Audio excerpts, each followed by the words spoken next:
Ok, cuando hoy día vamos a hablar sobre el origen de la vida, ¿no? El origen de la vida, la teoría de la evolución y la evolución humana, ¿no? A veces nos hemos preguntado cuál es nuestro origen, ¿no? ¿De dónde provenimos, ¿no? Primero nos preguntamos cómo nos originamos, es decir, cómo aparecemos los humanos, ¿no? ¿Cómo aparecemos los humanos, ¿no? Después nos preguntamos algo más allá en el tiempo, ¿no? ¿Cómo apareció la vida, ¿no? Pero es algo que no nos preguntamos comúnmente, que es lo siguiente, ¿no? Para que haya vida, primero ha tenido que haber moléculas orgánicas, ¿no? Para que haya vida. Es decir, ha tenido que haber primero una evolución de las moléculas orgánicas y otra es la evolución de la vida. Son cosas distintas, pero son etapas, ¿no? Son etapas. Entonces, hablamos de una eh,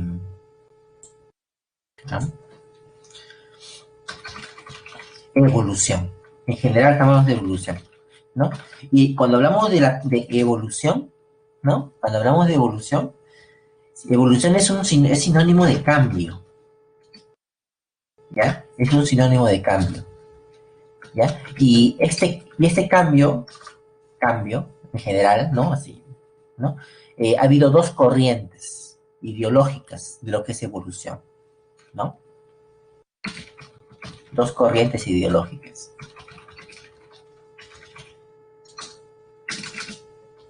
¿no? Esas corrientes ideológicas, una era considerada el saltacionismo, ¿ya? Y la otra, el gradualismo. Uh-huh. Dos corrientes. Para poder explicar estos cambios, ¿no? Para poder explicar estos cambios ideológicos. Los saltacionistas, como dice el nombre, ¿no? Ellos proponían, ellos proponían que la evolución era un proceso, que la evolución es un proceso rápido, es un proceso rápido, ¿no? En cambio, los gradualistas es un proceso lento, ¿ok? Un proceso rápido, un proceso lento. Los saltacionistas decían, además, ¿no? Como su nombre dice, saltar, ¿no? Por ejemplo, ¿cómo puedes ir de un lugar a otro? Saltando o caminando, ¿no? O caminando, ¿no? Si saltas, más rápido llegas que caminando, ¿no? Los saltacionistas decían proceso rápido, ¿no? ¿Por qué? ¿No? Porque la aparición de especies, es decir, la especiación, ¿no? Que es el proceso de aparición de especies, se daba de una generación a otra. Así de rápido. Es decir, eran los papás y los hijos ya eran otra especie. Los hijos ya eran otra especie. Así decían los saltacionistas, ¿no? Es decir, las especies aparecen rápidamente, ¿no? Y al azar, ¿no? Es rápido y la explicación se daba de una generación a otra, de padres a hijos. Los hijos eran otra especie, ¿no? En cambio, los gradualistas decían no, ¿no? Decían no, no es así, no es así, ¿no? La especiación, ¿no? Se da a lo largo de muchas generaciones. ¿Ya? Entonces, estas dos corrientes han marcado lo que es la idea de la evolución. Entonces, tenemos a científicos saltacionistas y a científicos gradualistas, ¿no? Aquellos que creen que postulan la evolución. ¿Está bien? Ahora, los Entre ambos ha habido históricamente un proceso de lucha, ¿no? Entre ellos, ¿no? Entre los saltacionistas y los gradualistas. Algo más con respecto a lo que es evolución. Otra idea más. Estamos hablando de dos ideas, dos cronológicas. Vamos a ponerle otra idea más, ¿no? De lo que es evolución. Recuerden que evolución es igual a cambio, ¿no? Evolución no es mejorar, por si acaso, ¿ya? Evolución no es mejorar o no es empeorar. Es decir, la evolución no tiene un sentido. Se está mejorando para algo mejor. Este organismo está mejorando para algo mejor. No, no, no, no. Así que quitemos de nuestro vocabulario esas expresiones, ¿no? Evolución no es mejora ni es empeoro, ¿ya? Solamente es cambio. Solamente es un cambio. Si se observa el cambio, por ejemplo, en un lago tengo unos peces que los estoy evidenciando en el año 1950. Y estos peces, esta especie llega a un tamaño de 50 centímetros. En el 1960, 70, 80, 50 centímetros en promedio. Y llega el año 2000 y comienzo a encontrar que hay 51, el año 2010, 54 centímetros, el año 2020, 57 centímetros. Algo está pasando, ¿no? Es decir, hay un cambio. Entonces, todo cambio se llama evolución. ¿Está bien? ¿Ya? La evolución, uno, ¿no? Este cambio, actualmente consideramos a la corriente gradualista. ¿Está bien? Actualmente consideramos a la corriente gradualista. Actualmente, no la saltacionista. ¿Ya? La evolución, que también es cambio, se puede dar a dos niveles. A dos niveles, ¿no? Uno, la microevolución. La microevolución y la macroevolución, ¿no? La microevolución es la evolución,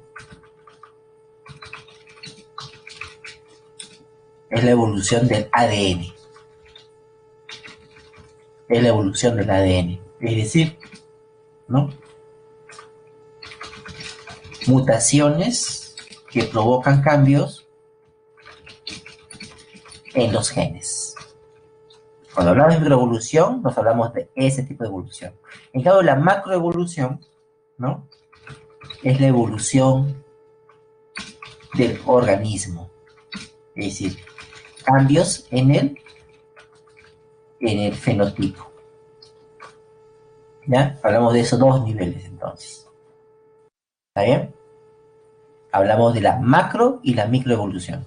Y ahora, recordemos que algo más, ¿no? Recordemos que también aquí interviene el ambiente, porque acá genotipo, recordemos, ¿no? Recordemos la clase pasada, las clases pasadas, ¿no? Fenotipo es igual a genotipo más ambiente. Eso significa que el ADN, ¿no? El ADN interactúa con el ambiente para producir un fenotipo. Si en el ADN hay mutaciones, estas mutaciones van a interactuar con el ambiente para producir un fenotipo. Es decir, la microevolución interactúa con el ambiente y esto va a provocar la macroevolución, ¿no? Entonces tenemos dos formas de ver la evolución, a nivel de ADN y a nivel de fenotipo, ¿no? A nivel de fenotipo. También cuando hablamos de evolución, vamos a tener otra idea más. Estamos ya teniendo una que es las corrientes ideológicas, dos que son los niveles, y otra idea más de evolución, ¿no? Que es cambio, ¿no? Hablamos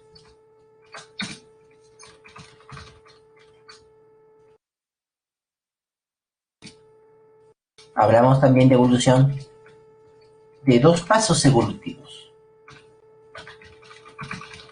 Dos pasos evolutivos, ¿no? Un paso evolutivo es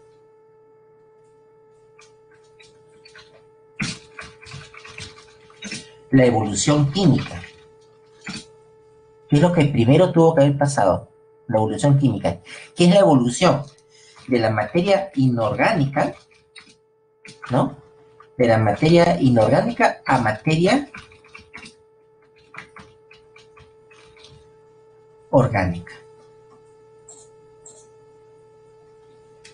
¿Ya? De materia inorgánica a materia orgánica, la evolución química. Después hablamos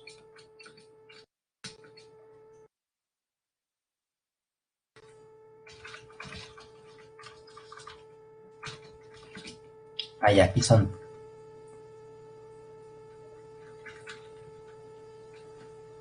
tres pasos, ahí está, posición chiquita. La evolución celular, que es como, ¿no?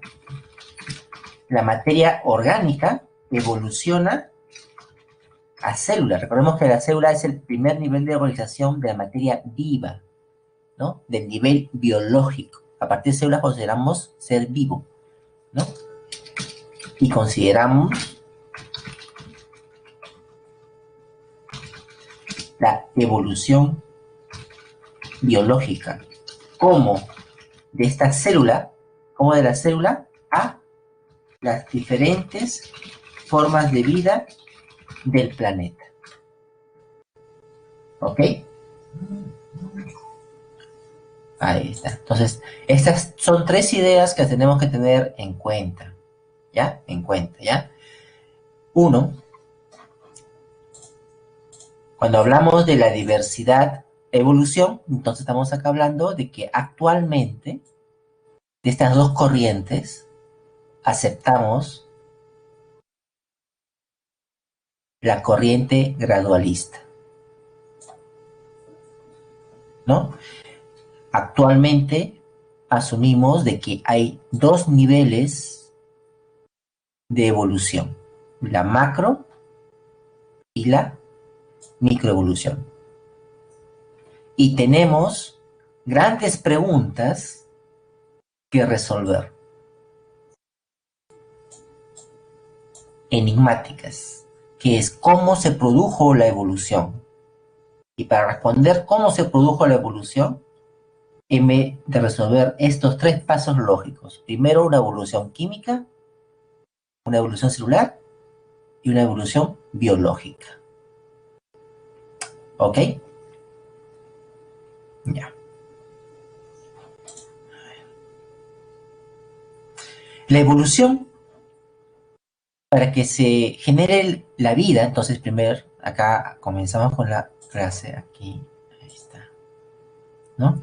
Teoría sobre el origen de la vida, ¿no?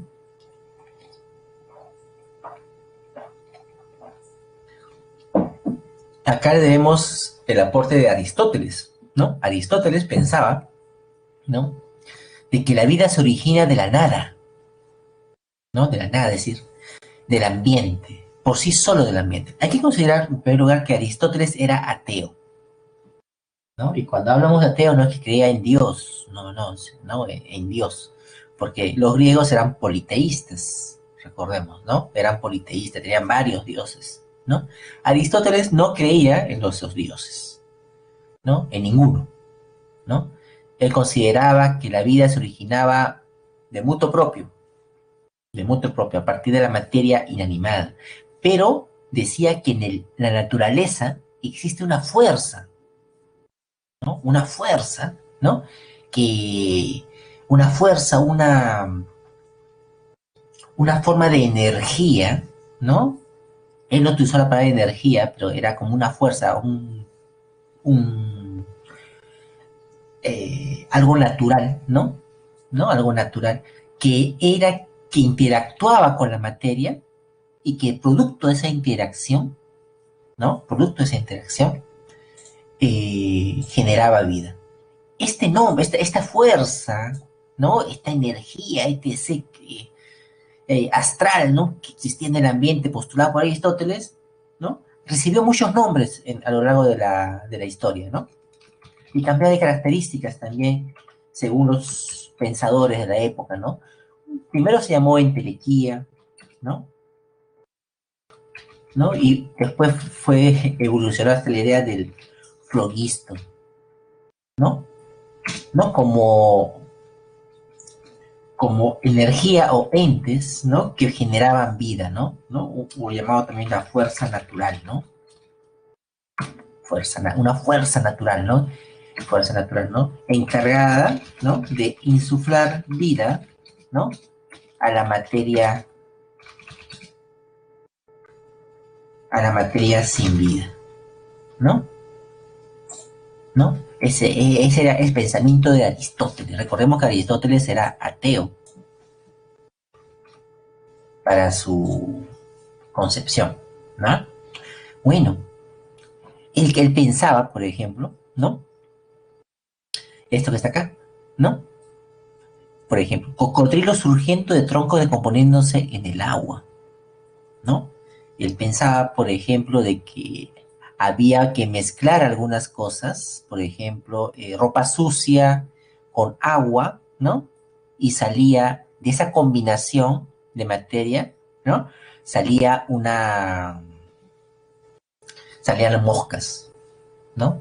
Salían moscas. Si mezclábamos harina de trigo con oscuridad y humedad, en un cuarto cerrado salían ratas, ¿no? Salían ratas, se generaban ratas. Ese pensamiento de Aristóteles.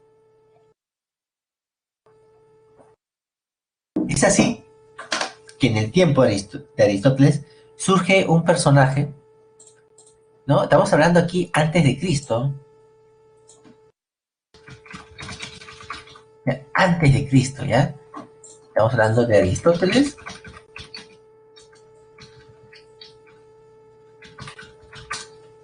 ¿no? Antes de Cristo, ¿no? Estamos hablando de 300 antes de Cristo. Bueno, este pensamiento aristotélico, este pensamiento aristotélico tuvo una amplia vigencia, ¿no? Por casi 1300, casi 2000 años, pues, casi 2000 años, ¿no? Casi 2000 años. Y en el cual comenzaron ya algunas mentes, ¿no? A, a poner en tela de juicio este pensamiento aristotélico. Ahí tenemos el experimento de Francisco Redi, ¿no? El experimento de Francisco Redi, que fue propuesto por los 1600.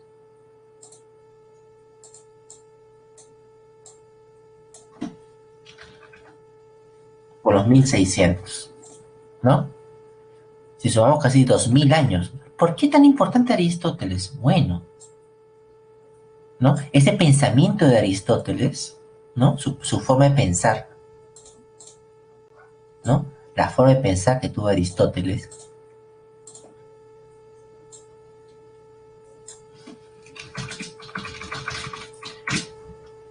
¿no? Fue asumido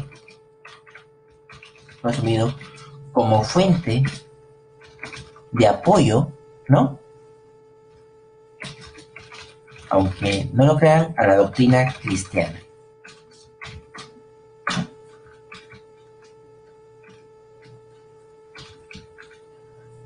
Como toda ideología tiene que tener un sustento, la fe tiene sustento, ¿no? La fe tiene un sustento. Entonces, en esta forma, la religión, cada religión tiene su fe, ¿sí o no? Cada religión, los budistas, los maoteístas, ¿no? Los hinduistas, los cristianos, todos tienen su fe, ¿no? Y esa fe tiene su sustento. El sustento de cada fe se basa en un libro, por ejemplo, el cristianismo, en la Biblia, el Islam, los judíos, etc., ¿no? Cada uno de ellos tiene su propio sustento, en la forma de vida de Buda, etc. Hay un sustento, ¿no? Y aparte de ese sustento, hay otros escritos que apoyan esa fe, ¿ok? Bueno, la Iglesia Católica, ¿no? asumió el pensamiento de Aristóteles como uno de sus sustentos, ¿no? Sustento de pensamiento. ¿Por qué? ¿Por qué pasó esto? Porque Aristóteles, ¿no? Decía de que había vida, no, de que la vida se generaba de la interacción entre una fuerza natural, que les he mencionado, con la naturaleza, y de esta generaba vida. Entonces, esta forma de pensar de Aristóteles se adecuaba mucho, ¿no? A poder entender el relato bíblico en el cual Dios, Yahvé, ¿no? Insufla vida y crea al ser humano, ¿no? Entonces, hicieron esa analogía y asumieron que ese pensamiento de Aristóteles como sustento de la fe. Y no solamente eso, sino muchos pensamientos de Aristóteles fueron asumidos. Recordemos la fuerte influencia de la Iglesia Católica en los 1400, 1800, etc., ¿no? Bueno, entre esas ideologías fue también la teoría heliocentrista, digo, geocentrista, ¿no? Que la Tierra es el centro, ¿no? Y muchas ideas más fueron asumidas como ley, ¿no? Porque era Aristóteles. Entonces Aristóteles tomó un gran importancia en las primeras transcurso de la historia de la humanidad, ¿no? Pues un filósofo griego muy importante por tal motivo, ¿no? Y bueno, muchas cosas más también, ¿no? Que ustedes ya conocerán. Su pensamiento fue asumido como doctrina, como fuente de apoyo a la doctrina cristiana, ¿no? Y esto estimuló, ¿no? Que uno, ¿no? La formación universitaria de estas épocas, ¿no? Era una formación aristotélica.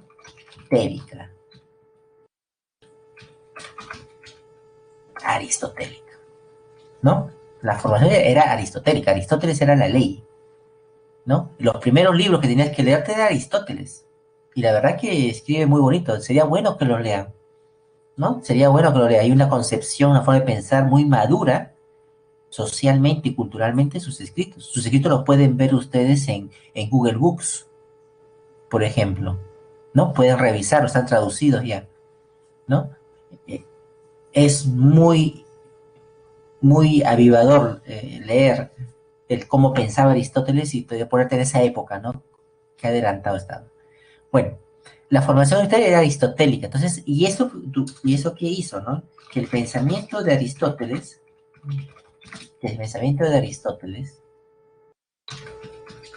¿no? Tenga una vigencia de casi 2000 años en nuestra historia, ¿no? Un gran pensador, apoyado por la iglesia. Bueno, pero después de todos estos pensamientos, ¿no? Tanto influenció, ¿no? De que hubo un científico, de un químico llamado Van Helmont, ¿no? Que recolectó un recetario de cómo generar vida espontánea, ¿no? Un recetario de cómo generar vida espontánea. Van Helmont, ¿no? Estamos hablando, ¿no? De aproximadamente también los 1600. Los 1600, ¿no? Bueno, ¿no? Que era como un recetario para... Tú querías tener un cocodrilo, te ves el letrero, el de baja, o producir patos, por ejemplo, ¿no? También había recetas para producir patos. Olvídense de que hay macho y hembra, niños, no, generación espontánea. Hasta que Francisco Redi en los 1600, ¿no? En los 1600 hizo el famoso experimento en el cual puso pedazo de carne, ¿no? Pedazo de carnes, un frasco abierto, un frasco sellado y un frasco con una gasa, ¿no? Bueno, ¿para qué era este experimento? Era para demostrar que no había generación espontánea, sino que las moscas ponían huevos y que de los huevos salían gusanos. Algo que para nosotros ahorita parece tan irrisorio, era toda una transformación ideológica por los 1600, ¿no? Este experimento, Francisco Redi demostró, ¿no? Demostró a la comunidad científica de que esa fuerza natural que existía en el ambiente, ¿no? Eh, no existía, no existía, ¿no? Esa entelequia no existía. ¿Por qué? Porque cuando él dejaba abierto el frasco, las moscas venían, ponían huevos y salían los gusanos. Cuando él dejaba cerrado el frasco, no entraban moscas, por lo tanto la carne no se va a aparecer los gusanos, ¿no? Y cuando ponía un frasco tapado, ¿no? Cubierto con una gasa. ¿Y por qué puso la gasa? Se preguntarán ustedes. Ah, ya. Es que si tú quieres ir en contra de una idea, tú no puedes pensar como tú. ¿Por qué no vas a demostrar? Tienes que pensar como aquel que está pensando en forma contraria a ti, ¿no? Tienes que darle una opción para cerrarle puertas de forma de pensamiento, ¿no? Lógicas. Él puso esta con gasa, ¿por qué? Porque en ese los aristotélicos pensaban que esta entelequia se encontraba en el ambiente. Entonces, si lo ponía corcho, la entelequia no podía pasar, porque del ambiente no podía pasar a la carne.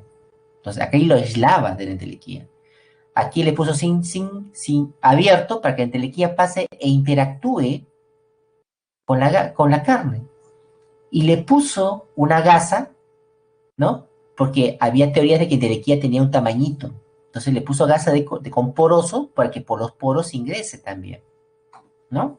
Ingrese también, ¿no? Está pensando como los otros, ¿no?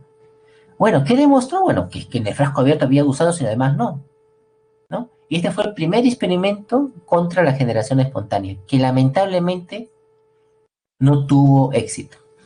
Y ustedes dirán, ¿por qué no tuvo éxito? Porque los aristotélicos dijeron lo siguiente: piensen como aristotélico, no piensen como ahorita, piensen como Aristóteles. En el primer frasco, obvio que no aparecieron gusanos, que en el primer frasco, sin sellar, aparecieron gusanos. ¿Por qué? Porque entelequia ingresó, ¿sí o no?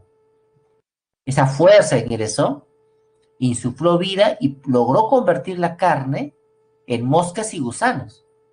Como está abierto, ingresó mucha entelequia. Como ingresó mucha entelequia, generó diferentes formas, ¿no? En el otro frasco, en el otro frasco que está cerrado, los aristotélicos dijeron lo siguiente: hoy tienes razón, ¿no? No ha generado, no hay gusanos. Pero mira, con el tiempo la carne se pudre, se pudre. Eso significa que la poca entelequia que ha quedado en el frasco, como hay poca entelequia la que se ha atrapado, tiene poca fuerza para podrir la carne. ¿Me entiendes? ¿Me entienden, no? Piensen como aristotélicos, ¿no? Para poder interpretar esto como Aristóteles lo haría, ¿no? Como esa línea de pensamiento. Por eso es que la carne no parecieron gusanos, pero sí se transformó, hubo un cambio, hubo un cambio. Pero como había poca entelequia, poca fuerza, solamente se pudrió, ¿no? En el otro frasco, que está cubierto con una gasa, allí sí ha podido ingresar entelequia, pero entelequia no pudo ingresar mucho tampoco. ¿Por qué? Porque había poritos, pero aún así esta carne con el tiempo se pudrió, ¿no? Y algunas moscas comenzaron a poner huevos encima de esto, pero no es que las moscas hayan puesto huevos, como tú dices, Francisco Rey, no ha pasado eso, sino que esta fuerza de la carne podrida, ¿no? Ha generado nueva entelequia, y esa entelequia ha salido por la gasa, ¿no? Y allí ha permitido la formación de pequeños huevos, ¿no? Y moscas. Bueno, aunque el experimento de Francisco Rey para nosotros es un cambio dramático, para esa época aún así había escapatoria, ¿no? Para los aristotélicos. Bueno, después de ahí pasó y salió el otro experimento que fue de Lázaro Spallanzani, ¿no? Estamos hablando ya de 2700. Lázaro Spallanzani, de 2700, ¿no? En este experimento, ¿no?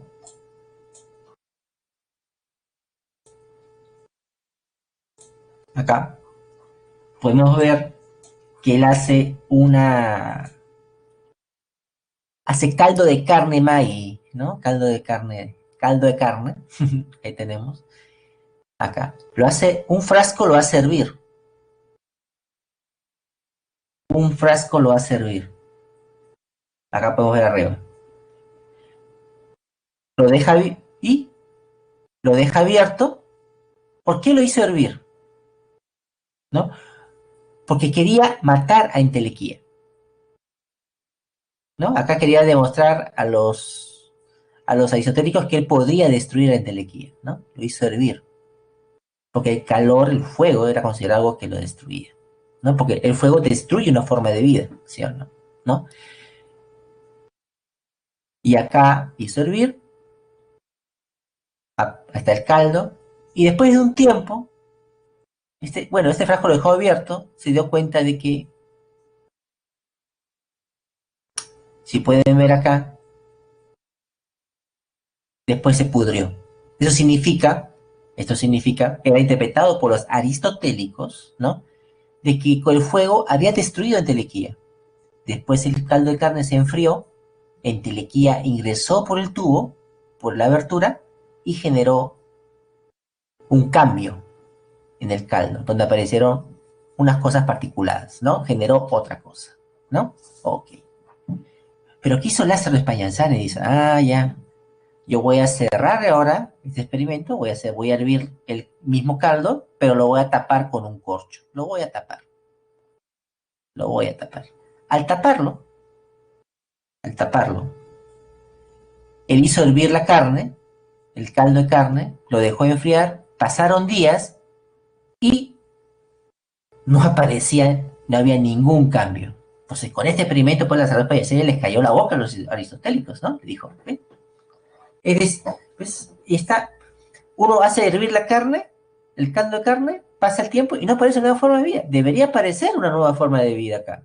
Debería podrirse, pero no se ha podrido. ¿Ves? Te he demostrado que entelequía no existe. Entelequía no existe. No hay generación espontánea. ¿Qué respondieron los aristotélicos? Dijeron, espérate. No, estás implementando mal tus resultados, le dijeron, ¿no? Tú al calentar la carne, el caldo de carne, has destruido entelequía, la has desnaturalizado, le has quitado sus propiedades, porque el fuego tiene esa capacidad. En el primer experimento, como tú has dejado el frasco abierto, entelequía nueva que hay en el ambiente ha logrado ingresar y ha convertido el caldo en nuevas partículas ahí, ¿no? Pero en el otro caso, claro, la carne no se ha podrido, pero es porque tú lo tienes cerrado. Pero te retamos a que si tú abres el frasco que has servido, ábrelo, en 2 días se pudre. ¿Y sabes por qué se pudre? Porque entelequía ha ingresado y la transformó. ¿Me entiendes la historia? ¿No? Bueno, Lázaro Spallanzani abrió el frasco y obvio que se pudrió, ¿no? Entonces, otro éxito, otro punto más, vamos ya 2-0, aristotélicos versus aquellos que no son aristotélicos, ¿no? Hasta que apareció en la escena el rey, el doctor, el médico de reyes y del papa, ¿no? Luis Pasteur. Luis Pasteur.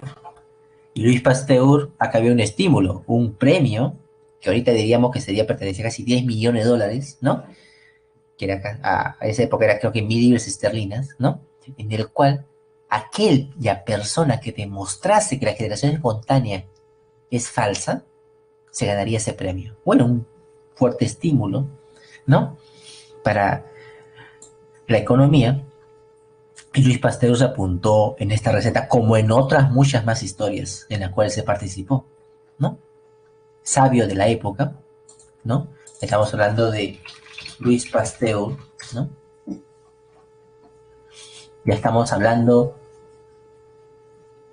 de los 1800, ¿no? De los 1800.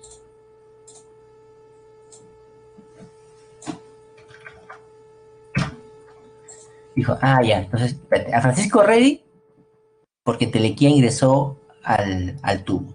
A ver, a Lázaro Espayanzani también se le hicieron la misma, porque la Telequia ingresó al tubo con caldo de carne. Entonces, pensó, y él ideó, no el frasco común, así, es el frasco común que usaron los otros investigadores, ¿no? Él echó caldo, ¿no? Y para hacer su experimento tuvo que viajar de Francia a Italia. ¿Por qué viajó de Francia a Italia? Porque en Italia trabajaban el vidrio. Eran los tenían técnica. Entonces él viajó y aprendió a trabajar en vidrio. Casi un año se quedó en Italia para aprender. Y con eso que aprendió, regresó a Francia y comenzó a fabricar su propio material de laboratorio. Bueno, echó caldo. Después, ¿qué hizo? Modificó e hizo que el cuello del frasco tenga una forma de una S. Una S, ¿no? Después, ¿qué hizo? Hirvió el caldo. Y el secreto del éxito de Louis Pasteur fue en esta pequeña invención. Ese fue el secreto del éxito. Todo el experimento lo hizo con la boca abierta del tabo. Nunca lo tapó. ¿Por qué? Porque si tú quieres ir en contra de otra idea, tienes que pensar como esa idea y buscarle el punto débil, ¿no? A veces pensamos y queremos ir contra una idea con nuestro propio pensamiento. Y a veces no hay éxito, ¿no? Sino es pensar como el otro para demostrarle que está equivocado. Escúcheme, pensar como el otro para demostrarle que está equivocado. Es un tipo de empatía, pero una empatía científica también, ¿no? Entonces, ¿qué hizo acá?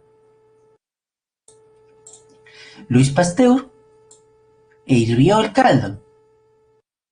Bueno, los teóricos aristotélicos decían, este caldo se va a podrir. ¿Por qué? Pues todo el experimento haciendo con el frasco vacío, con el frasco abierto, ¿sí o no? Los científicos verían y dicen, se va a podrir, se va a podrir, ¿no? Hirvió el caldo, pero Louis Pasteur sabía algo. Había leído a alguien que vamos a ver más adelante, a Robert Koch. Y Robert Koch proponía de que en el ambiente había unas partículas llamadas los microbios, ¿no?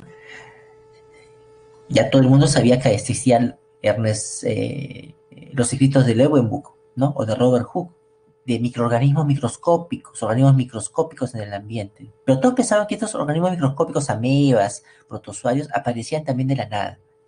Pero Robert Koch decía, no, estos son los que causan enfermedades y se encuentran en el ambiente, ¿no? Eso había leído Louis Pasteur, ¿no? Y decía, por eso hizo en S. Entonces, ¿por qué? Porque en esa partícula en S, en la parte inferior, allí el aire entraba y se iban a retener los microbios, que eran los verdaderos causantes de las fallas de los experimentos de Lázaro Spallanzani y Francisco Redi, los microbios del ambiente. Aquí se iban a retener y ya no iban a pasar al interior, ¿no? Entonces, ¿de aquí qué pasó? ¿De aquí qué pasó? ¿No? Louis Pasteur llegó hasta acá con su experimento. Hasta esta parte que te estoy hablando en azul. Aquí. Esto demostró. Llegó hasta aquí. ¿No? Y les dijo a la comunidad, ven, ustedes pueden ver, el caldo no se ha podrido. Louis Pasteur se va a podrir mañana, pasado mañana. Pasaron 15 días y no se podría. Tanto así, aunque ustedes no me pueden creer, que los frascos originales de Louis Pasteur se mantienen hasta el día de hoy. Hasta el día de hoy en el Museo de Louvre, en Francia. Hasta el día de hoy se mantienen. Y no están podridos, ¿no? Bueno, miren, ¿no? Lo han puesto ahora lo han tapado, ¿no? Pero se mantiene hasta el día de hoy porque marca un hito histórico, ¿no? Un hito histórico. Y decían, es que Entelequia no ha podido ingresar. Entelequia no ha podido ingresar porque... No, se ha podido ingresar. ¿Por qué? Porque está abierto el frasco. Está abierto. Entelequia ha podido ingresar. Y no ha insuflado vida. Significa que Entelequia no existe. Flogisto no existe. Esa energía no existe.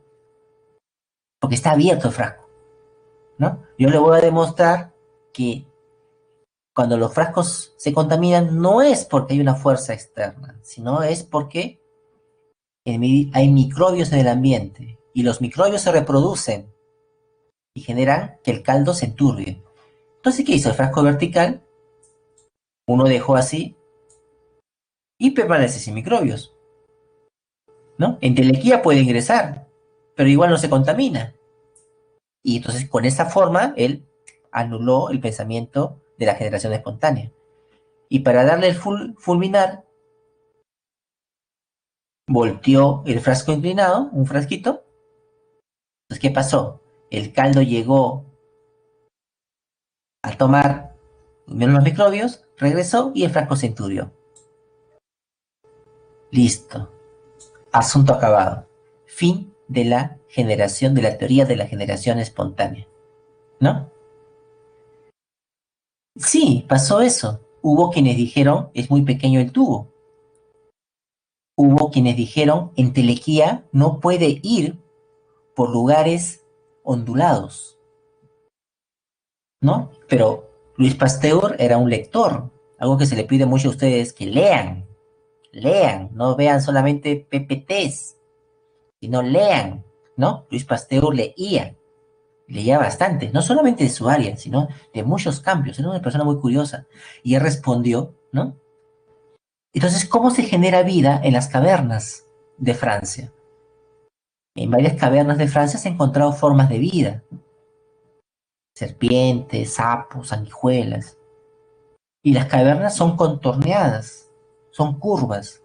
Entelequia no entraría a las cavernas. Asunto acabado, ¿no? Los callaba. Como era muy leído, tenía para todo una respuesta, ¿no? Y así acabó la generación espontánea. Y pasamos a la teoría biogénica. Con Luis Pasteur pasamos a la teoría biogénica.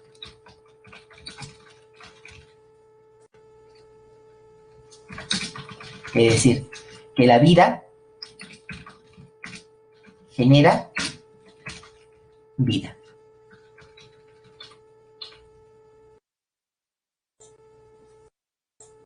Ahora sí avancemos más. Bueno, después aparecieron otras formas de forma de pensar. En los 1900 está Arrhenius, que la vida provino de la destrucción de un planeta,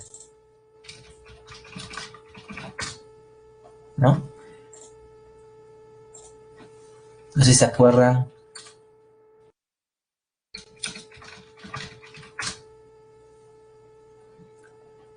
A ver, yo lo hago similar a la teoría de Arrhenius, ¿no?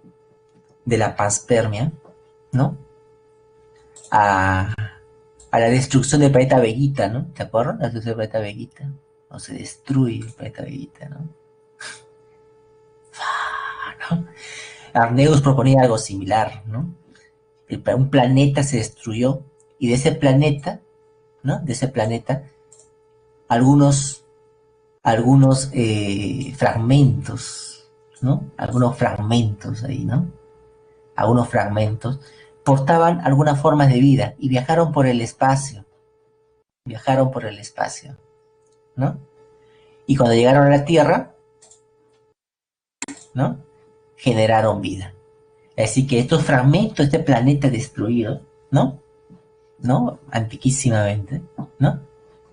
Por azar, en forma de un cometa, llegaron a la Tierra, ¿no? Quizás una forma bacteriana primitiva, encontró las condiciones apropiadas para poder desarrollarse y generó la vida. Esta es una teoría muy aceptable también, ¿no? Pero no responde el problema principal, ¿cómo se generó la vida?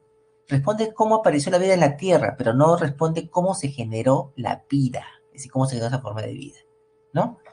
Es una teoría que hasta la teoría cosmogónica o de la panspermia hasta ahora también se maneja, ¿no?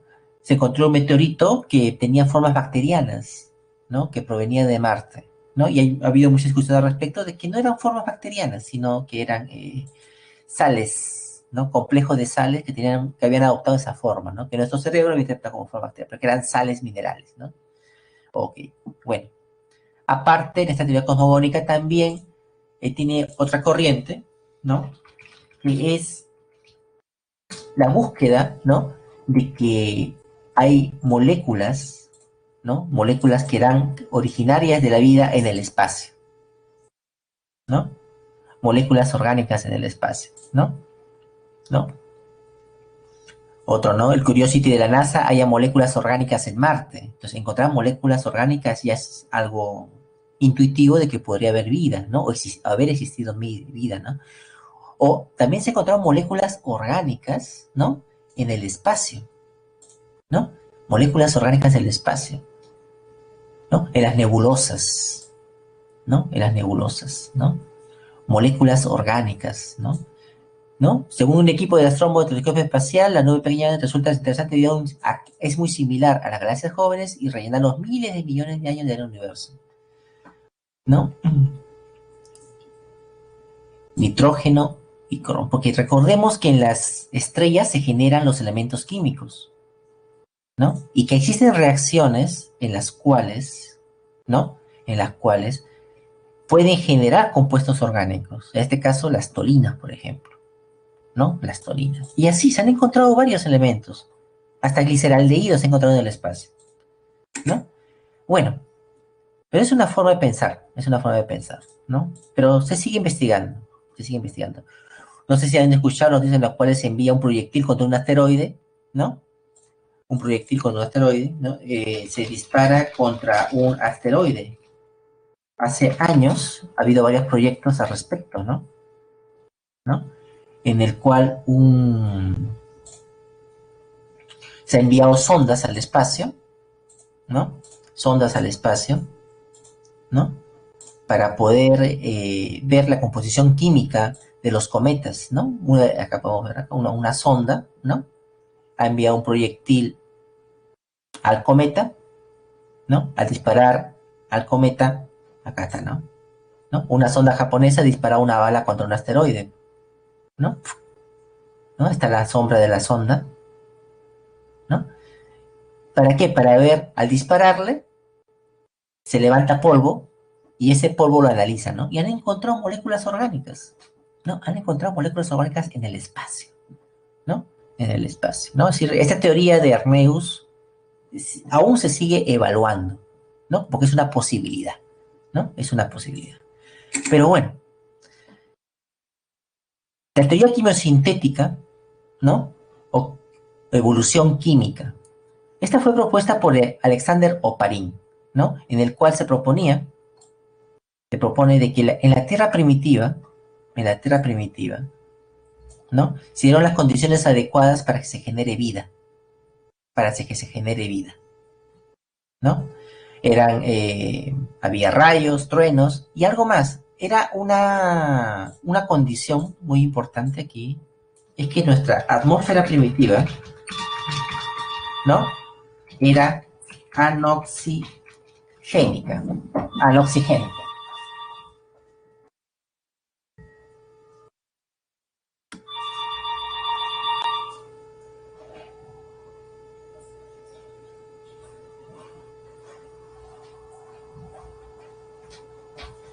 Era anoxigénica, significa sin oxígeno, sin oxígeno, ¿no? Y al ser anoxigénica, significa entonces sin ozono.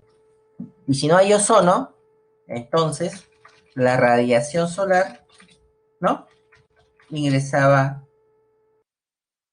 a la Tierra directamente, ¿no? Es una condición inicial. Entonces había alta energía que ingresaba a la Tierra, ¿no? Una alta energía, radiación ultravioleta. Bueno, esta condición, esta Tierra catastrófica, ¿no?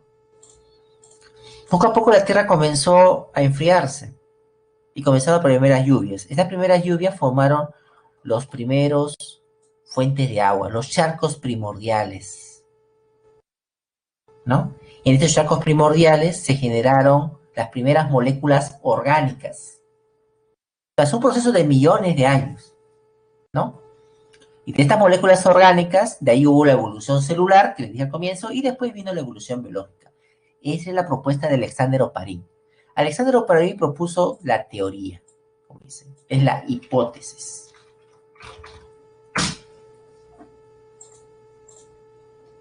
Él propuso la hipótesis, ¿no? Que le estoy dando, la hipótesis de la teoría quimiosintética. Esta hipótesis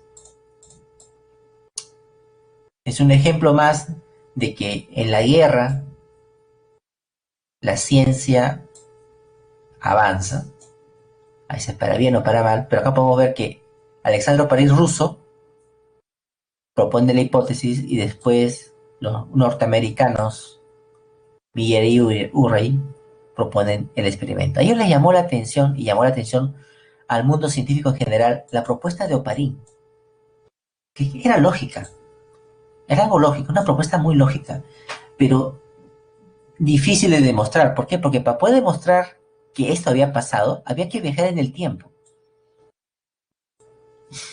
Y eso no se puede hacer. Bueno, hasta ahora, ¿no? Así que el experimento de Stanley Miller trató de imitar las condiciones de la atmósfera terrestre, de la Tierra primitiva. Hicieron una pequeña experimento, diseño experimental, en el cual se hirvió agua, ¿no? Se hirvió agua, ¿no? Ahí está, el agua del océano se hierve,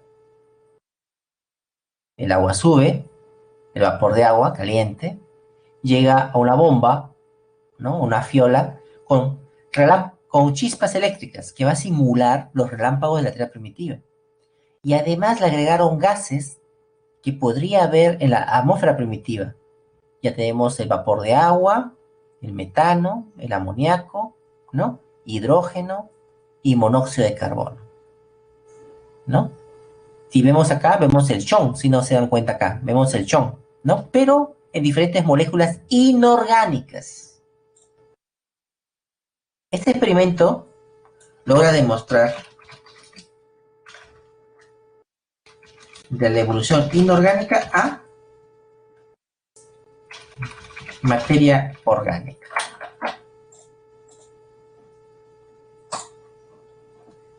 Inorgánica. Agua fría para enfriar el líquido que había acá y se tomaba la muestra. Se tomaba la muestra. Bueno, ellos dijeron, cuando comenzaron su experimento, dijeron, es mejor comenzar ahora que nunca.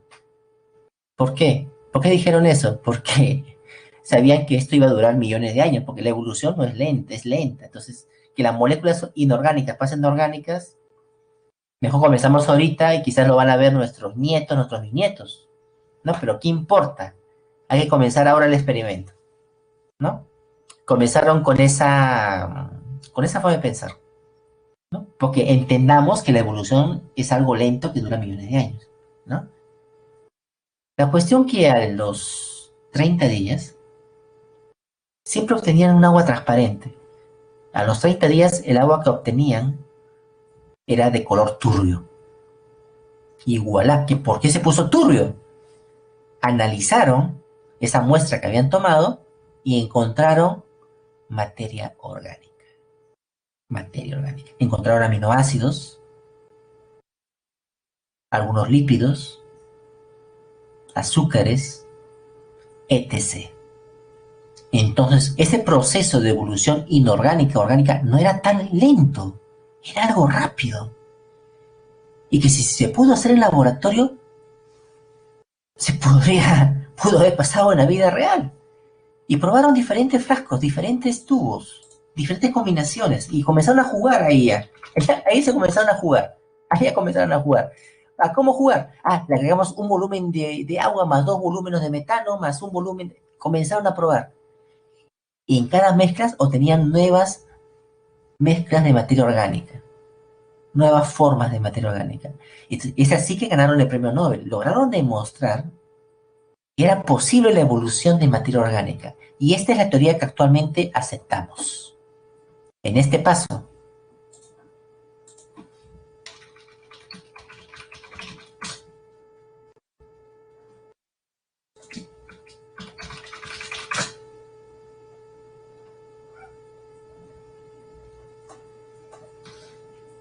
Bueno, Stanley Miller, y sí ganaron el premio Nobel, ¿no?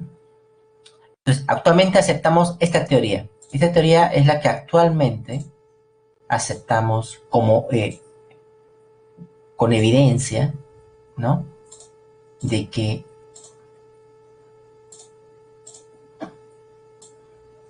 de la evolución orgánica, inorgánica a orgánica. Esta es la teoría actualmente aceptada, ¿no?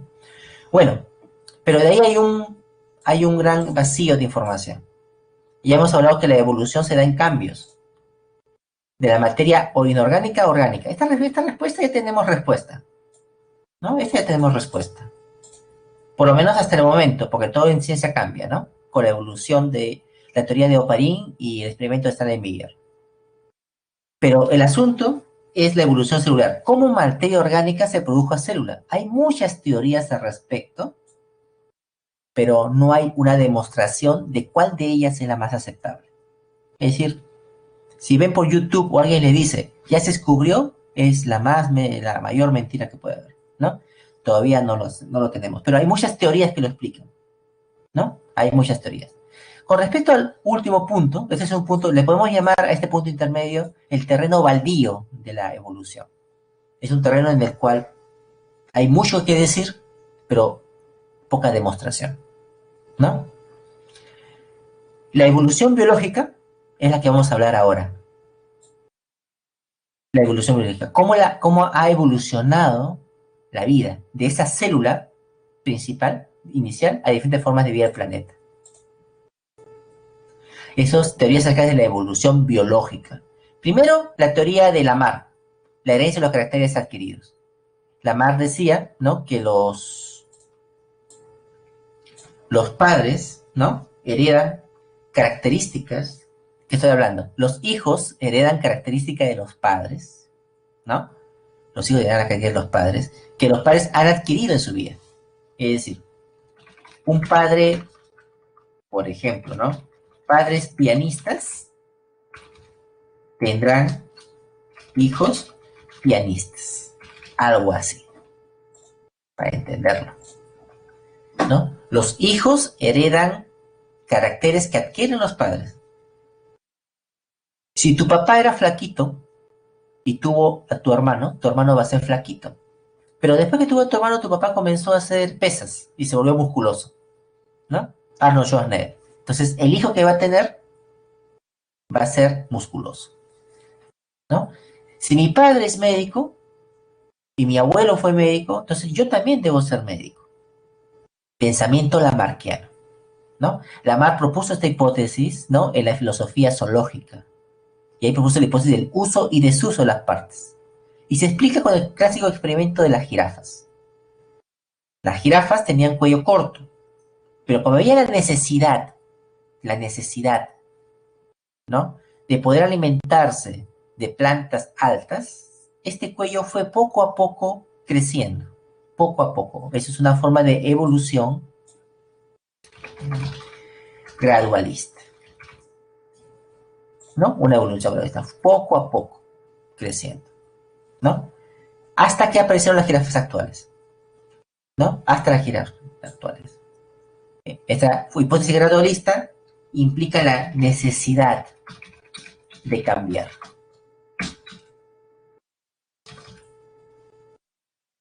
La necesidad de cambiar, ¿no? En cambio, Darwin, que también era de la corriente gradualista, ¿no? Él decía, no es que hay una necesidad para cambiar. No es así. No es así como tú dices, Lamar. No. Lo que está pasando es que hay una interacción con el ambiente. Hay una lucha por la existencia.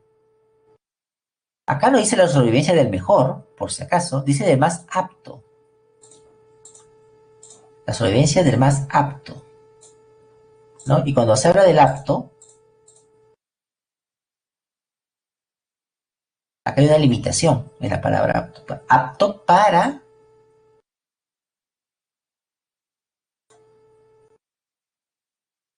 ¿qué estoy haciendo? Vaya. Apto para la cualidad, para la característica que la naturaleza evalúa. Por ejemplo, el examen de admisión es un examen de aptitud académica. Es un examen de aptitud académica. Se va a seleccionar aquellos que respondan con más puntaje y que obtengan el mayor puntaje en el examen. Pero eso no quiere decir que si tú no llegas a tener máximo puntaje, tú seas bruto, tonto, no sepas estudiar. Eso no significa eso. No significa eso.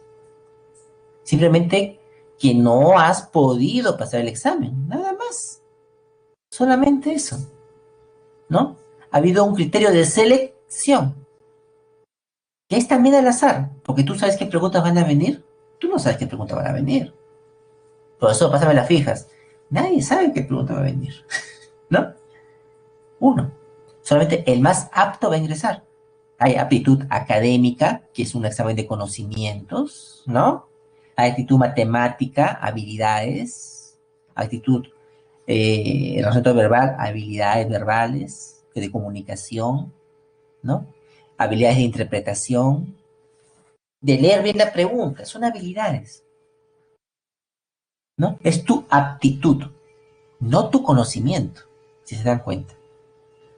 Puedes conocer mucho, pero igual no ingresas. Igual no ingresas. Pero si tienes, aparte del conocimiento, tienes la actitud, lees, eres crítico, vas a ingresar, vas a tener más opciones de ingresar, ¿no?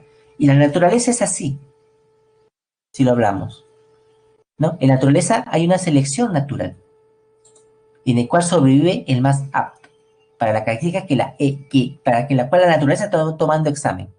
Ahorita la naturaleza nos está tomando un examen.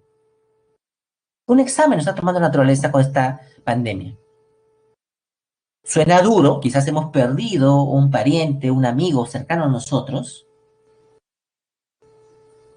pero la verdad es que la naturaleza nos está tomando un examen con esta pandemia, ¿no? Y aquellos que han fallecido,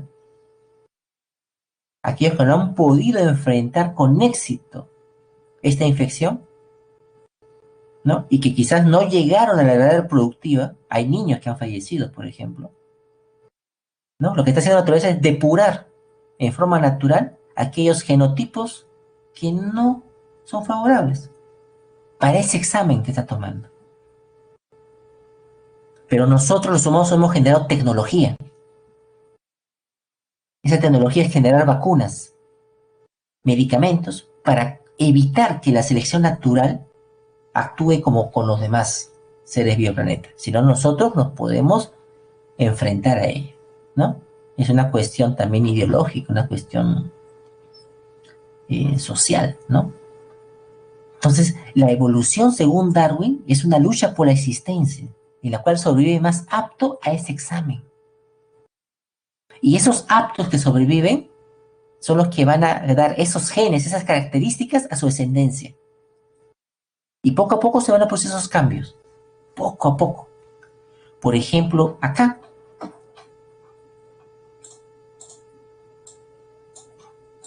Aquí, por ejemplo, ¿no? Los escarabajos hay de varios tipos en la naturaleza. Una especie, algunos son verdes, otros son más oscuros, ¿no? Bueno, las aves son el examen, ¿no? Comienzan a alimentarse con preferencia con los oscuros porque los pueden ver. Con el tiempo, quienes van a tener éxito para pasar este examen son los escarabajos claros. Y ya no habrá escarabajos oscuros. Se produjo un cambio en la población. Es decir, el más apto. La especie sigue, pero el individuo no. ¿No? Esa es evolución natural. Y no hay hacia una mejoría, hacia algo en peor, no. Es un proceso. Es un proceso. Entonces, esta teoría de Darwin propone lo siguiente. Propone que hay un mecanismo llamado, ¿no?, la selección natural, que es la especie de examen que toma la naturaleza a los seres vivos para elegir, en el cual los que están aptos sobreviven y los que no no sobreviven y no generan descendencia. Así que esas características no pasan a la siguiente generación. Por ejemplo, si el virus del VIH no hubiéramos tenido antirretrovirales o medicación, aproximadamente, ¿no? Un 70% de la humanidad hubiera fallecido por infección de VIH. 70%. ¿Por qué? Porque el 70% de la población posee el receptor CD4, que es el que reconoce el virus para infectar. Así que si todos no hubiera habido prevención, preservativos, etc., etc., 70% de la humanidad fallecería. Pero solamente hubiera sobrevivido un 30%. ¿Por qué ese 30%? Porque ellos son mutantes. Ellos no tienen el receptor CD4. Entonces pueden sobrevivir a la infección del VIH, porque no van a padecer SIDA. Pero la especie seguiría continuando. Hubiera habido 70% de mortalidad, pero no hay masividad. La peste. Las pestes antiguas acababan con el 75% de la población mundial. Y los que sobrevivían eran los que generaban la nueva población. En Europa, por ejemplo. Posteriormente apareció Hugo de Bries, ¿no? Hugo de Bries, que ya incorpora otro concepto más, la teoría de la mutación. La presencia de mutantes en la población, ¿no? La mutación, que son cambios, ¿no? Define que las mutaciones son las variaciones hereditarias discontinuas que provocan cambios amplios, ¿no? Él no considera la selección natural. Hugo de Bries, a diferencia de nuestros dos anteriores científicos, él era saltacionista.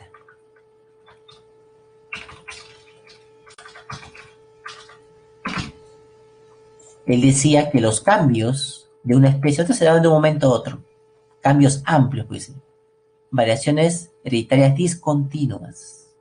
Discontinuas. ¿No? Cuando se daba un mutante, ¡pum!, aparecía una nueva especie. ¿No? Él basó esas observaciones en un modelo de planta que se llamaba Oenoptera, SP, la especie de la planta Oenoptera, ¿no? Él hizo experimentos con esta planta, y con esas plantas demostró la presencia de estos cambios drásticos, ¿no? En el cual de una generación a otra, ¿no?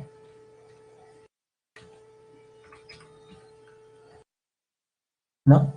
Se producían cambios. Él obtuvo hijos, es decir, los hijos eran diferentes a los padres, ¿no? Y este es otro ejemplo más, aparte, ¿no? De cómo un error en ciencia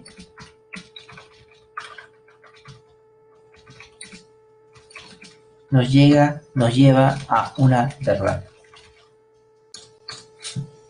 ¿Por qué? Porque su teoría es aceptable, pero nació de un error. Porque cuando él usó Oenoptera, ¿cuál fue su error? Bueno, él no lo sabía, ¿no? Él no lo sabía, por eso descubrió mucho después. ¿Cuál fue el error, no? Es que él cruzaba especies distintas de Oenoptera y obtenía híbridos, no especies nuevas. Ese fue su error. Él pensaba que estaba cruzando Oenoptera 1 con Enoptera 1, es decir, la misma especie. Él pensaba eso. Pero no, realmente lo que estaba haciendo era mezclando Enoptera 1 con Enoptera 2 y obtenía una especie, un híbrido, que él pensaba que era una especie nueva, ¿no? Y ahí nació la teoría de la mutación que hasta actualmente la manejamos, ¿no? Es decir, descubrió una verdad en base a un error, ¿no? Ese es un ejemplo, ¿no? Caso de Hugo de asaltacionista. Bueno, el neodarwinismo se lo debemos a Teodoro Dostoevsky, en el cual él fusionó el neodarwinismo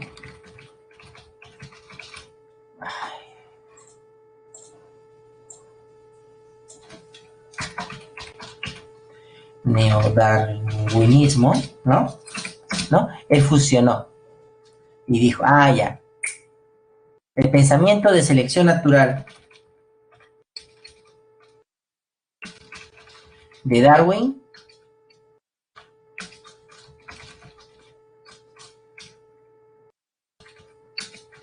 más, y eso que había pleito entre Hugo de Vries y los ideólogos y los que pensaban ¿cómo te llamas? Charles Darwin.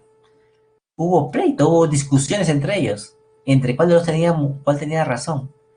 Pero ahí aparece Dostoevsky, dice, bueno, la selección natural de Darwin, uno, la fusionó con la teoría de las mutaciones de Hugo de Vries y la fusionó con las leyes mendelianas, con la genética de Mendel. Y aquí se formó el neodarwinismo, que es la actual teoría de la evolución, la que actualmente manejamos, ¿no? La que actualmente manejamos. Y que se está mejorando, ¿no? No es tal como la de Sosky, pero es la base, ¿no? Que es la actualmente teoría. Es decir, actualmente se acepta la selección natural, la mutación y la genética mendeliana. Y no solamente genética mendeliana, sino la genética de Mendel y más, ¿no?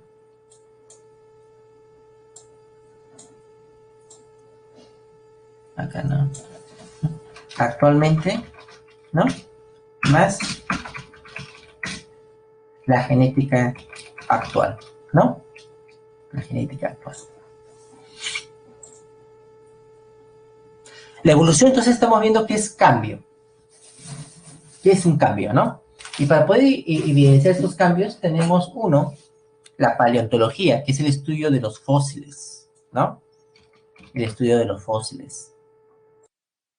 Tenemos estructuras óseas, ¿no? Tenemos fósiles hasta de las heces de los animales, ¿no? Los coprolitos, ¿no? Los coprolitos.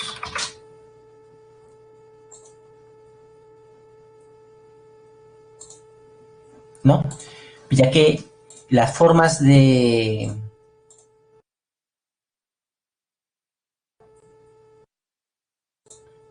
Ahí tenemos acá coprolitos, ¿no? Son restos fosilizados, ¿no? Son restos fosilizados, ¿no? Restos fosilizados, ¿no? O estructuras óseas. También, mira, acá hay una matriz de un coprolito de hace 126 millones de años. Ahí cortó el coprolito en la piedra, ¿no? Y se encontró en el coprolito dientes. Significa que este animal se alimentó de otro animal, ¿no? Era un carnívoro, ¿no? Era un carnívoro, ¿eh? Como en las propias heces hay dientes ahí, ¿no? Entonces los coprolitos también son fósiles que nos revelan, ¿no? O también tenemos fósiles de huellas, ¿no? Fósiles de huellas, ¿no? Que han dejado los antiguos animales, ¿no? Que han caminado. Fósiles. Fósiles de huellas, ¿no? Aparte de los fósiles óseos que conocemos, ¿no? ¿No? O acá podemos ver el fósil de una conchita, así como la concha de abanico, ¿no? ¿No? Los animales calcáreos de estructura calcárea pueden dejar acá fósiles también, ¿no? Etc. O de plantas, acá tenemos una hoja, ¿no? Una hoja, una pluma es esta, una pluma. Bueno, la embriología comparada. Acá podemos ver otra evidencia, ¿no? Acá, por ejemplo, tenemos de un pez, fish, salamandra, ¿no? Una tortuga, ¿no? Y vemos cómo al comienzo, el estadio primero, ¿no? Los embriones son semejantes, pero a medida que van el tiempo progresando, los embriones se van diferenciando. Pero mientras más similares sean las especies, por ejemplo, pez y salamandra, los embriones son más semejantes. Entonces, la embriología también es una evidencia de la evolución. Es como que en 9 meses de nuestro embarazo, del embarazo humano, pasasen millones de años de evolución, con una cámara rápida, ¿no? Para al final generar un ser vivo. Entonces, mientras a mamíferos, mientras animales más cercanos, embriológicamente son más similares, ¿no? La anatomía comparada, ¿no? Considera como prueba de evolución a los órganos homólogos, que es la evolución tal como concebimos, ¿no? Es la evolución divergente, la evolución divergente. Es aquella que se basa con los órganos homólogos. En cambio, la evolución,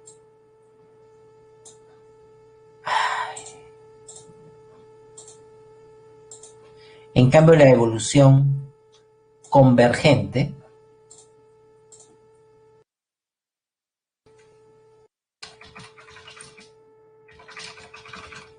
la evolución convergente, ¿no? Es la que se basa con órganos análogos, ¿no? La evolución tal como la conocemos es la divergente. La evolución a la que nos referimos con frecuencia, ¿no? Es la divergente, ¿no? En la cual una especie se genera a partir de otra, ¿no? Una evolución divergente es distinta. ¿Por qué? Un topo no se origina de un grillo, no se origina de un grillo, pero ambos, en la evolución divergente, ¿no? Diferentes especies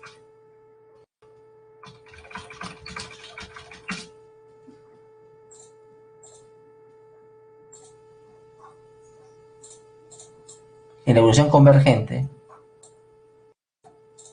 engaña a la evolución, había confusión históricamente al comienzo, en que, ¿por qué? Porque diferentes especies, ¿no? Con diferentes ancestros o diferentes historias evolutivas llegan a la misma solución al ambiente. En este caso, tenemos el topo y el grillo, y ambos llegan a tener en sus patas garras, que les va a servir para acabar. Es decir, poseen estructuras distintas, porque uno tiene huesos, músculos y la otra no, pero con función semejante.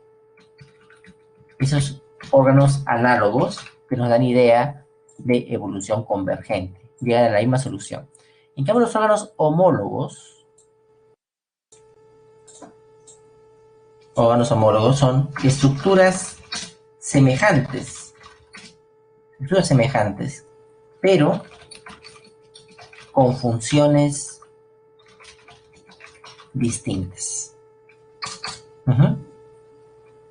Eso de entender que las especies están relacionadas, ¿no? Por un ancestro común. Un ancestro común, porque tienen estructuras muy semejantes. El delfín, sus aletas parecen dedos, parecen manos, igual que un murciélago. Tiene los mismos huesos, quizás de diferente forma, pero la estructura ósea es muy semejante. Eso significa que son órganos homólogos, mientras que uno sirve para el nado, otra función sirve para el vuelo, ¿no? Pero las estructuras óseas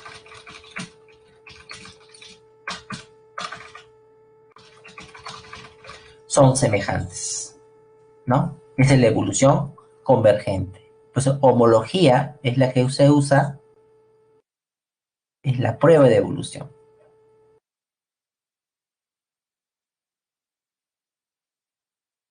La bioquímica comparada, que es la comparación entre moléculas distintas, bioquímica, moléculas, ¿no? Acá podemos ver la insulina, por ejemplo, ¿no? La insulina es producida en el páncreas de 4 mamíferos, ¿no? Y la diferencia está en estos aminoácidos, entre el 8, 9 y 10, ¿no? Los demás son aminoácidos semejantes. En la vaca, cerdo y cordero y caballo, son semejantes. Entonces, hablamos que la bioquímica también es una prueba de evolución, ¿no? Las moléculas se asemejan entre la insulina de la vaca, cerdo, caballo y ADN. Y si vemos el ADN es casi 99% similar, ¿no? Los cromosomas, igual, los cromosomas son similares, evidencia de evolución. El cromosoma en rojo es el cromosoma humano y en azul está el cromosoma del chimpancé. Los cromosomas son similares entre el humano y el chimpancé, muy similares, tanto que el cromosoma 2 humano es la fusión de dos cromosomas del chimpancé. En el proceso evolutivo se fusionaron dos y dieron origen al cromosoma humano. Biogeográficas es la distribución geográfica de las especies. Por ejemplo, en el Perú tenemos los camelios sudamericanos, la llama, el guanaco, la alpaca, la vicuña. Pero se les llama camélidos. ¿Por qué? Porque son descendientes del camello. Antes América estaba fusionada a África, recuerden la Pangea, ¿no? Y todo era un megacontinente llamado Pangea. Aparecieron los camellos, las primeras formas de camello, ¿no? Y cuando se separó América de África, algunos de ellos quedaron atrapados en América. Y estos generaron la vicuña, llama, alpaca, guanaco. Y los otros generaron los camellos del sur. El camello tiene uno o dos jorobas, ¿no? El dromedario tiene una joroba, en cambio el camello tiene dos jorobas. Mecanismos de la evolución. Ya hemos hablado que se da a diferentes niveles. La microevolución, ¿no? En el cual estos cambios en esta molécula van a dar pequeñas modificaciones en las poblaciones, ¿no? Estos cambios en el DNA comienzan a provocar cambios adaptativos, ¿no? Estos cambios se producen al azar, ¿no? Se trata de pequeñas modificaciones en las poblaciones que pueden llegar a originar nuevas especies parecidas a ellas, como los pinzones de las Galápagos, ¿no? Darwin le llamó microevolución, ¿no? Porque son cambios que se dan en estas poblaciones. Pero más adelante, ¿no? Se supo que estos cambios se producen a nivel de ADN, ¿no? A nivel del ADN, provocando estas pequeñas adaptaciones locales, diferente forma del pico, ¿no? En cambio, la macroevolución, ¿no? Viene a ser la evolución del organismo, ¿no? Cómo se presentan estos cambios a niveles de organismos, ¿no? El oso polar se origina del oso grizzly, etc., ¿no? Y la especiación es el proceso de formación de una especie.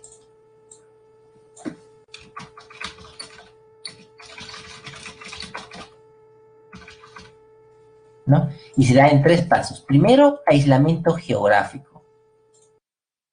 Tengo una especie de escarabajo, número uno, y después se produce el aislamiento geográfico.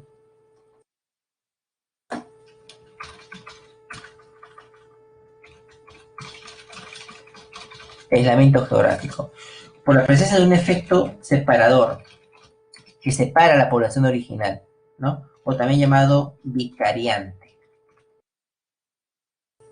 Separa un río, una cordillera, una falla geográfica, un cambio climático, separa las dos poblaciones,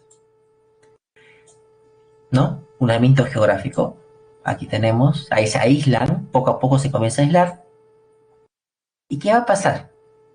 Con el tiempo, ya no va a haber reproducción entre ambas, va a haber un aislamiento reproductivo. Ese evento geográfico va a producir un aislamiento reproductivo. Significa que la especie de un lado no se puede cruzar con los individuos del otro. No se pueden reproducir entre A y B.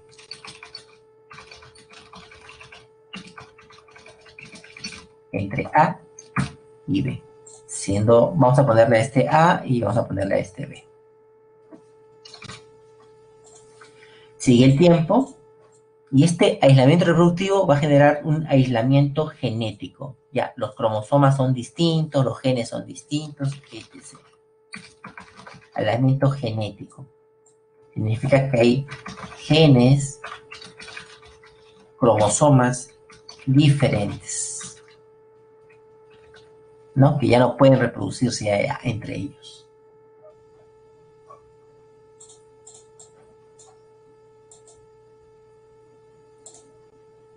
¿No? La evolución presenta procesos conocidos como extinción, las extinciones masivas. En la historia de nuestra Tierra ha habido 5 procesos de extinción masiva. Al final del Ordovícico, el Devónico tardío, el final del Pérmico, el final del Triásico y el final del Cretácico. A nosotros, los mamíferos, nos cae muy bien este paso. Si no hubiera sucedido esa extinción, seguramente no estaríamos acá presentes, ¿no? Ya que al extinguirse los dinosaurios, dio origen a la aparición de los mamíferos, ¿no? Pero podemos ver las cifras de extinción, ¿no? El final del Pérmico, ¿no? El final del Pérmico, se estima que hubo un 95% de pérdida de la diversidad del planeta. Es decir, fue cercano a comenzar de nuevo todo, ¿no? 95% de especies extinguidas, ¿no? Ese es un punto también importante por la drástico de la extinción, ¿no? Y del Cretácico por la caída del meteorito, ¿no? Del meteorito que destruyó a los dinosaurios, ¿no? 5% de extinción masiva. Actualmente, ¿no? Actualmente se habla de que estamos entrando a una etapa de extinción también, ¿no? Algo que se conoce la sexta extinción masiva, ¿no? Debido a que en los últimos años se está incrementando el número de especies extinguidas que se extinguen, ¿no? Podemos ver como de los 1500, 1600 y 1800, 1900, 1900, 2010, el número de especies que se están extinguiendo se va acelerando. Esto da a entender a algunos científicos de que se acerca a la sexta gran extinción, ¿no? Pues ya se han dado 5 extinciones que estamos viendo ahora. Que estaríamos a la entrada, ¿no? De este gran proceso.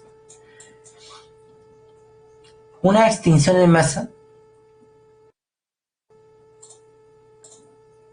le sigue un proceso de radiación adaptativa. En una extinción se pierden especies.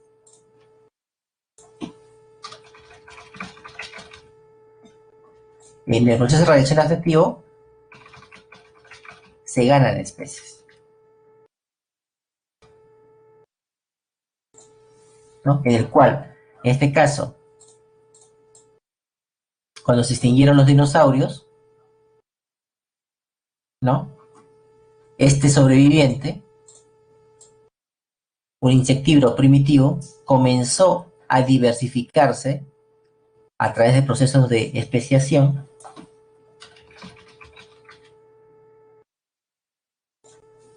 generando diferentes formas de vida. Este proceso en el cual un individuo, una especie, da origen a diferentes, se llama radiación adaptativa, ¿no? Los sobrevivientes de la extinción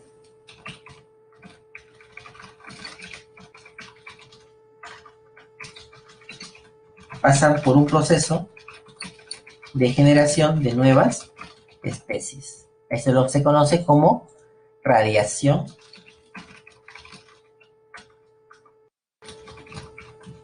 adaptativa, ¿no? Y así. Y después de radiación, otra extinción, después radiación, después extinción, ¿no? Es un proceso continuo. El origen y evolución de la especie humana. Bueno, de este roedor primitivo insectivoro, ¿no? Aparecieron un grupo, los primates, que dio origen a los primates. Este animal insectívoro comenzó a trepar árboles, alimentarse de árboles, de los frutos de los árboles, herbívoro, ¿no? Y comenzó a adaptarse a la vida arborícola. A la vida arborícola.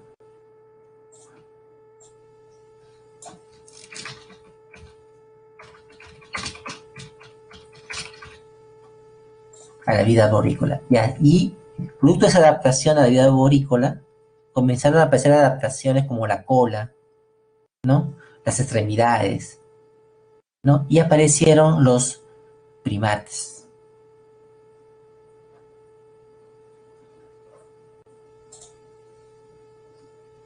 ¿No? Bueno, este primate primitivo, acá tiene una característica, acá. Aquí primero. Acá.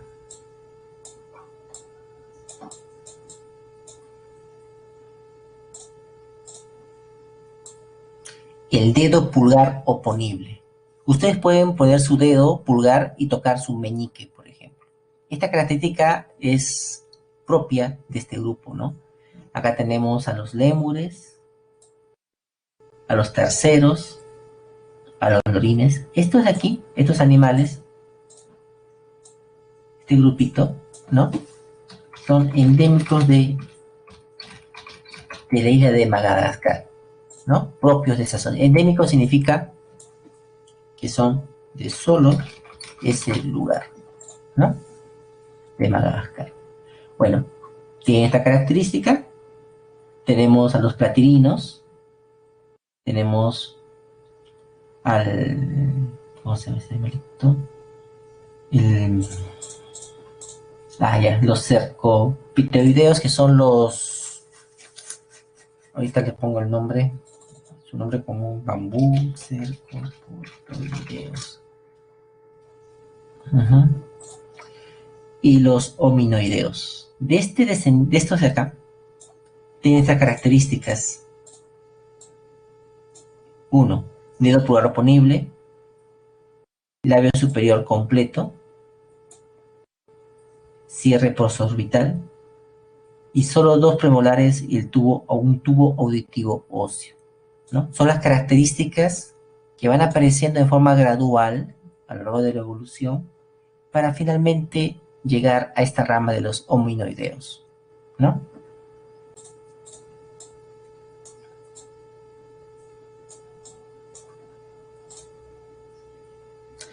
Aquí, ¿no?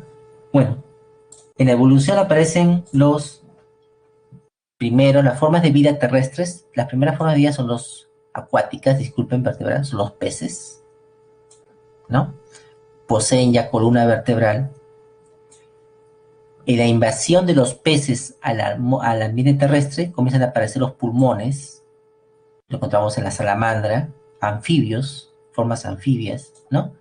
Aparecen uñas que caracterizan a los lagartos, ¿no? Y comienza a aparecer una característica propia de los mamíferos, a los que ya vamos a considerar mamíferos, ¿no? Que es la presencia de pelos y glándulas mamarias, ¿no?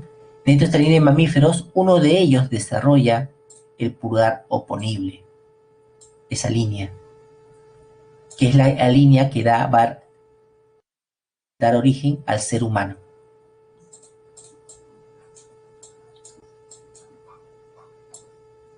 ¿No? Estos simios primitivos, acá tenemos otra vez los que provienen, los endémicos de Madagascar son los prosimios, son los prosimios, ¿no? Y tenemos después a los simios antropomorfos, ¿no? Antropoides, que son semejantes o están relacionados al humano, ¿no? Entre cuales tenemos al chimpancé, al gorila, al orangután. De estos simios antropoides, ¿no? Lo que están íntimamente relacionados son el chimpancé y el humano. Acá tenemos fósiles, ¿no? De los primeros simios, el Sahelanthropus thaidensis.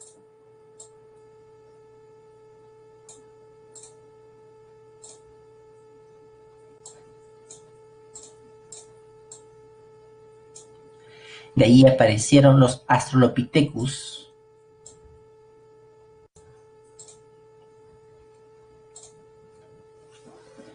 los Homo erectus, y de los Homo erectus he de mencionar aquí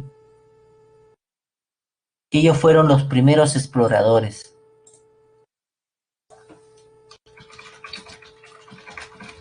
¿Por qué? Porque este humanoide, este homínido, fue el primero en salir de África, ¿no? En salir de África. Y después tenemos dos especies contemporáneas, porque hubo una época en la cual convivieron, que son el Homo neanderthal y el Homo sapiens, ¿no? En esta ambos fueron especies coetarias. Vivieron en la misma época. Convivieron. Lucharon entre sí. Y de esta pelea, esta batalla, ganaron los Homo sapiens. Y en ese proceso, entre ambos, hubo híbridos.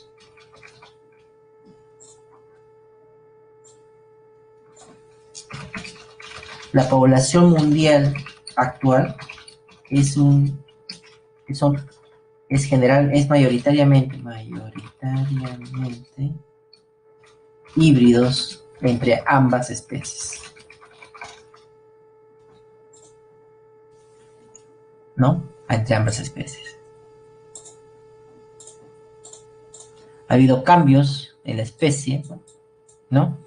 Acá tenemos al Australopithecus, andaban erguidos, y aquí una separación entre la línea humano, los Homo, ¿no? Los Homo, lo que van a ser los homínidos, con lo que serían los chimpancés, ¿no?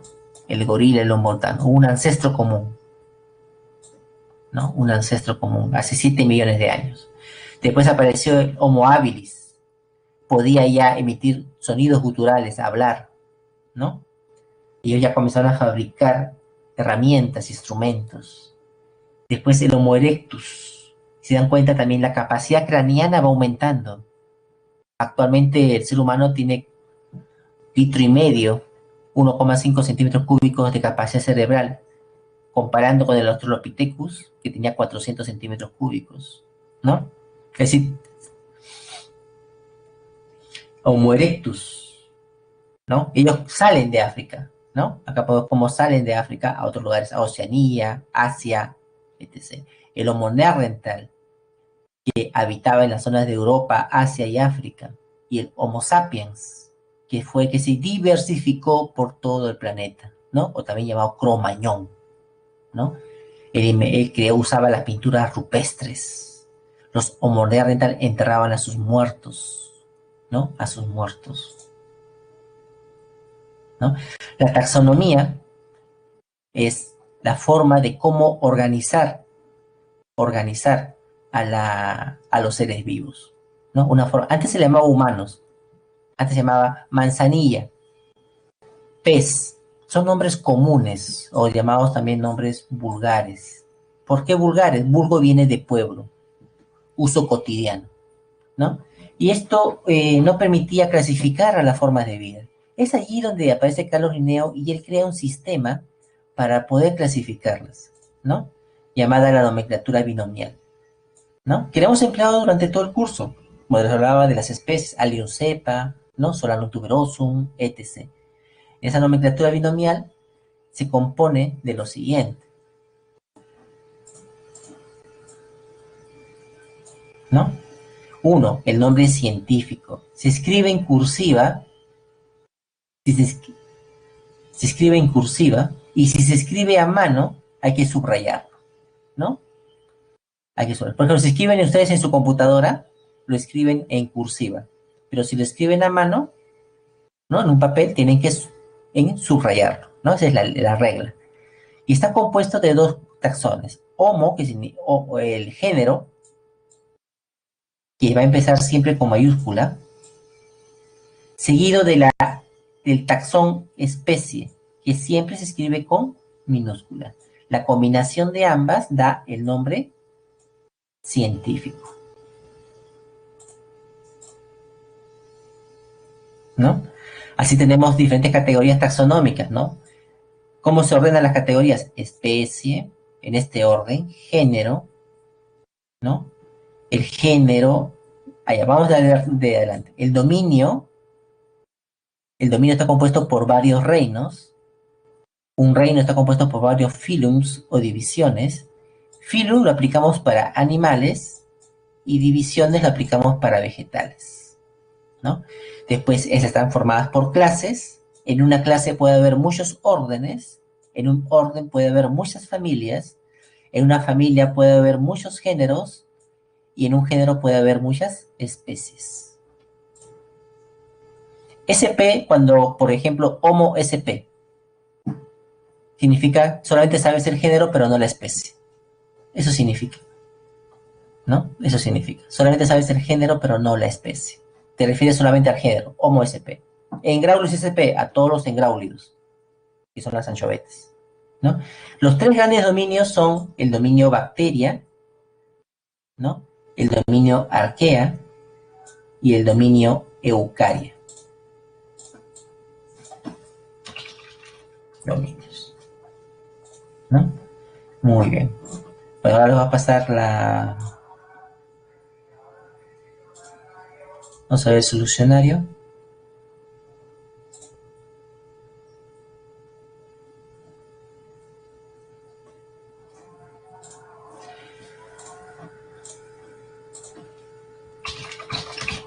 Por ejemplo, Solanum sp. Esa es la especie Solanum, ¿no? De género Solanum en general, ¿no? 1A.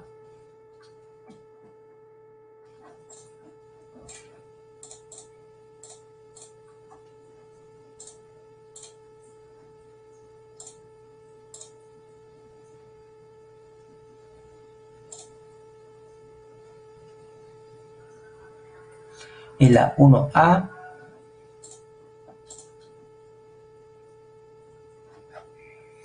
2D.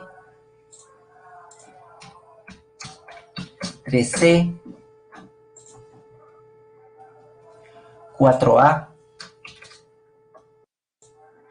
5C. 6A. La 7A. 8D. 8D. 9A. 10B.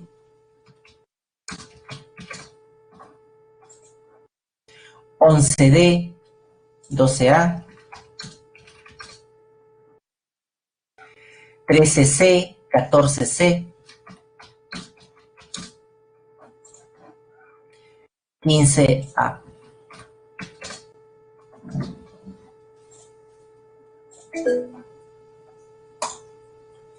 Completemos la encuesta, jóvenes.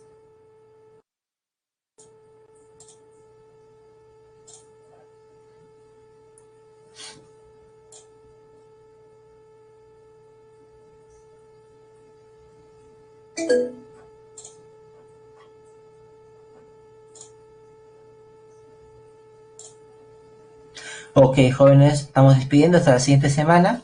Repasen, recuerden. Hasta luego.